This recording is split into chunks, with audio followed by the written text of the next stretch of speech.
ओम श्री साईराम मो श्री कृष्णचंद्र शतपथी प्रिय दर्शक बंधु मो चैनल को आपण स्वागत जनाऊँ। प्रिय दर्शक बंधु आज जानिबा साप्ताहिक राशिफल 18 तारिख 24 नवेम्बर 2024 मसीहार साप्ताहिक राशिफल किपरि कटिबो। नवेम्बर मासर तृतीय सप्ताह ग्रह नक्षत्र गुड़िकर कौन बड़ परिवर्तन हेब नहीं। यही परिस्थिति में यही राशि चिन्ह लोक मैंने प्रत्येक क्षेत्र सफलता सहित भाग्यर पूर्ण समर्थन पाइपर। एवं जानिबा मेष राशि ठारू मीन राशि व्यक्ति मानकर साप्ताहिक 18 नवेम्बर रु 24 नवेम्बर 2024 किपरि कटिबो ताहा जानिबा। फास्ट मेष राशि व्यक्ति माने नूतन कर्मयोग पाइबे। धन लाभ योग अच्छी। व्यय अपेक्षा आय अधिक हम। पारिवारिक जीवन में छोट छोट बद हो पारे किंतु शीघ्र परिस्थिति सुधारी आसिबो। मानसिक स्वास्थ्य प्रति ध्यान देवे। वृष राशि व्यक्ति माने आर्थिक लाभ और व्यवसाय सफलता आणिबे।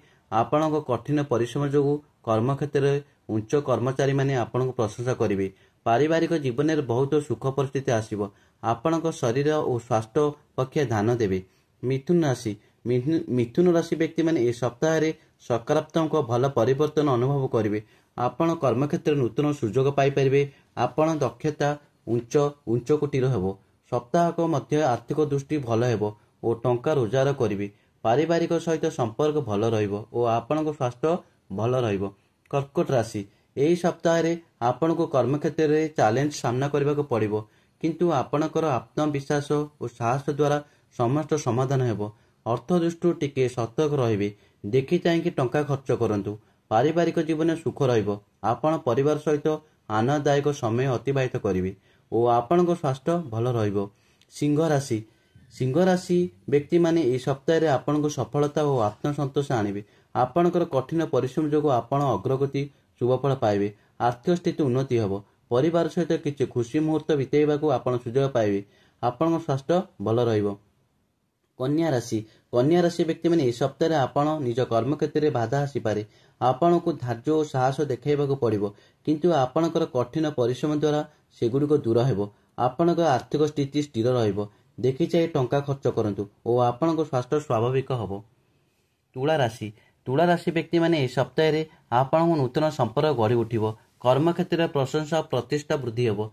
व्यय अपेक्षा आय अधिक आसिबो और पारिवारिक सहित आपण गमनागमन यात्रा करेंगे।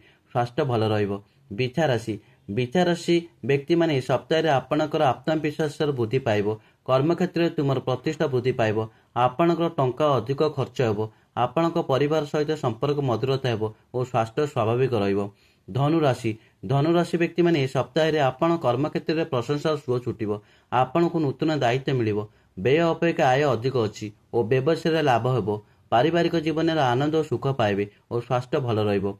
मकर राशि व्यक्ति माने सप्ताह आपण कर्मक्षेत्र अधिक परिश्रम करिया पड़िबो और नूतन दायित्व आपण को मिल पारे। आपण स्थिति स्थिर रहिबो। पारिवारिक किसी विवाद हो पारे। यह आपण शांतिपूर्ण भाव समाधान करें और स्वास्थ्य भल रहिबो।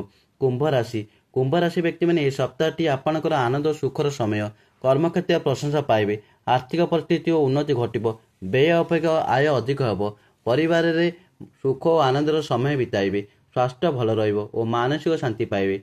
मीन राशि व्यक्ति माने सप्ताह आपण कर्मक्षेत्र में आपणकर कठिन परिश्रम फल पाइपर और नूतन सुजोग पाइबे। आर्थिक परिस्थिति स्थिरता रहिबो। टंका आपणक पाखक आसिबो। पारिवारिक जीवन में सुख रहिबो और पारस्परिक प्रेम वृद्धि पाइबो। स्वास्थ्य प्रति सतर्क रुहंतु और संतुलित खाद्य खांतु। जय जगन्नाथ। प्रिय दर्शक बंधु जदि मो भिडियोटी आपण मानक भल लगुଥାଏ तेबे भिडियो रे लाइक देबे, कमेंट करिवे एवं भिडियो को शेयर कर देबे। आउ चैनल को सब्सक्राइब करने को भूलिबे नहीं। जय जगन्नाथ।